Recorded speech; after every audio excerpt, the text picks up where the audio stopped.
Hey guys, so this is my second attempt at filming this video.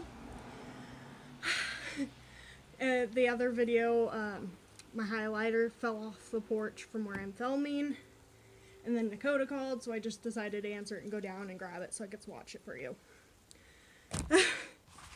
So I'm going to start off by saying this bag was supposed to be here on the 16th. It got here on the 21st. It's not Ipsy's fault, it's the snow's fault. We were in a severe weather warning. All in all, we probably got about 9 feet of snow. It has snowed and then melted, snowed and then melted. We were stuck in the house for 4 days in total. The electricity was out for 2. The Wi-Fi was out for like a week. So that's why my videos have been scarce lately. Except for the ones that I was at Sarah's house for. I've just put them up though. So we got our Wi-Fi back. We're just slowly putting everything out. February's been a long month. So this is the bag. Nothing's in it because I just took everything out. I thought it was going to be fabric, but it's leather. It's pink, or light pink as you can tell, and with darker pink lips all over it. I like how all the lips are different, mostly. They did forget to cut off a string on the end, but that's fine, I can take care of that myself. They have the little Ipsy logo, like they usually do on the zipper. It zips fairly easy when I can, get my hands on it. Overall, I gave this bag a 3 out of 5 on the Ipsy website, because you can rate them and it helps get what you like, I guess. Let me put the blush back in its little thingy-ma-doo because it literally fell off the porch into the snow. I am wearing the highlighter that I got, the eyeshadow that I got, and the foundation powder that I got over my face, which I absolutely love, but I'm not going to buy. I'll get into that in a second. I am wearing a round table shirt. This is the only dark shirt I will want I could find if I could talk. Because Nakota's wearing the one that I really like, and I did work here. If you want to hear that story, comment down below. It's a doozy. So I'm just going to jump right into explaining the products, what I rate them as, what I feel like, if I would buy them, if I really like them, and how I feel on the color. I'm going to start off with a highlighter because it's taken the most damage, which it survived. I'm shocked. My blush is a little harsher on this side. I think it's the light though. So this is the Ciate London Glow 2 highlighter in the shade Moonlight, or Moon Dust, my bad. The box did come bent, but I blame the post office for that. They were having major issues. They said that my mailbox was blocked when it wasn't. So I have the highlighter on. Don't know if you can really see it. I can't really see it. But Nakota says that he can definitely tell that I'm wearing a highlighter. So I guess if other people can see it, that's what matters, kind of.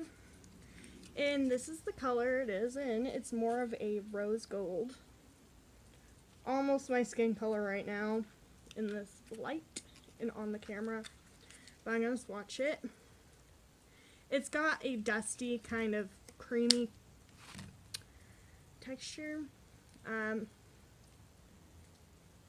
It does have a lot of fallout. Can't really see it. It's right here.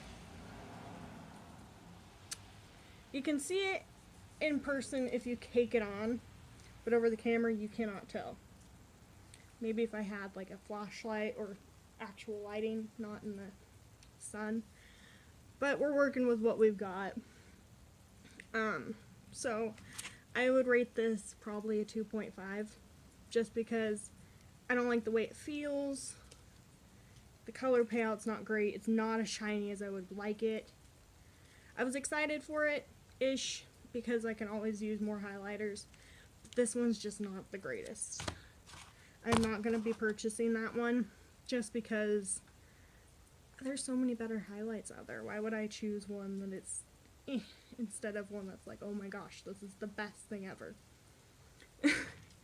The next thing I got is the Luxie 243 Precision Blending Brush. I did not use this on my eyes because Sarah got the Farrah brush in her bag, and check out her channel. I'll link it in the description. We're going to be switching because I always get Luxie brushes. I love them. I just didn't see myself using this one very often, and she would prefer this one over her powder blending brush.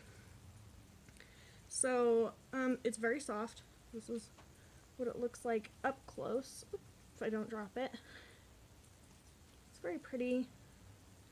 They're pink and gold, rose gold thing going on.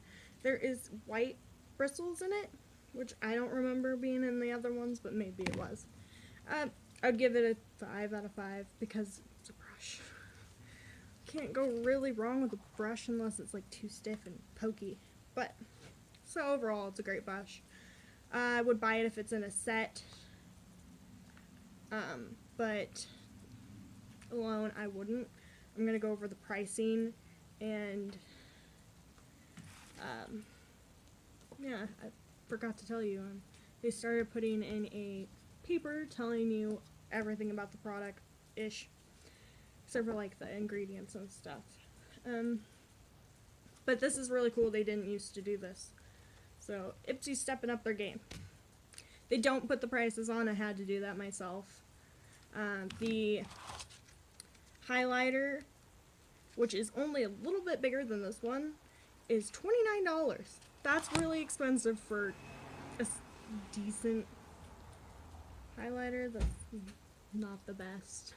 If you hear banging, it's the ice falling off the trees.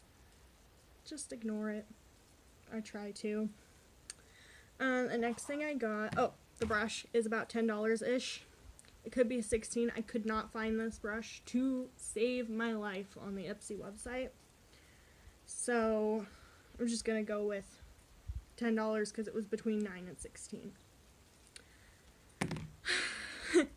The next item I was not excited about at all, but now that I have it on my eyes, I really love it. So you never really know with products until you try them, which I try to tell everybody when they just start getting Ipsy, give them a while because they start getting everything right.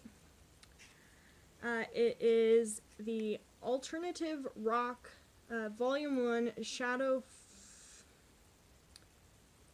Fard card. It's F-A-R-D, so Fard, but it doesn't sound right. By The Balm. It looks like this. It's super cute. This company, I believe, is made in San Francisco. I'm pretty sure.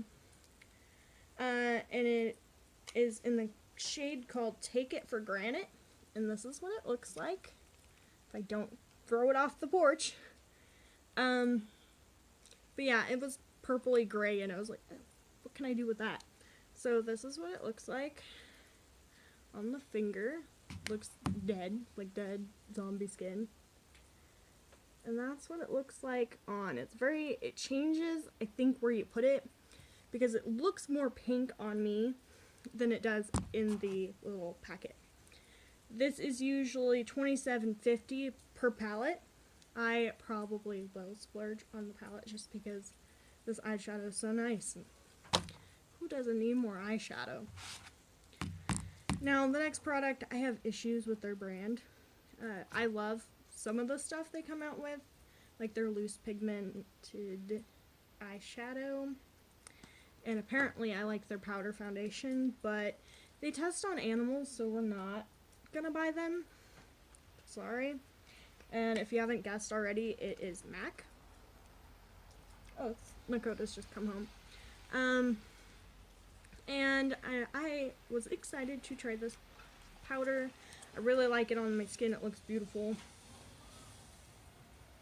Just seeing if he can make it up the road. He can. And it came this big. There's not a lot there compared to the spongy applicator they gave you.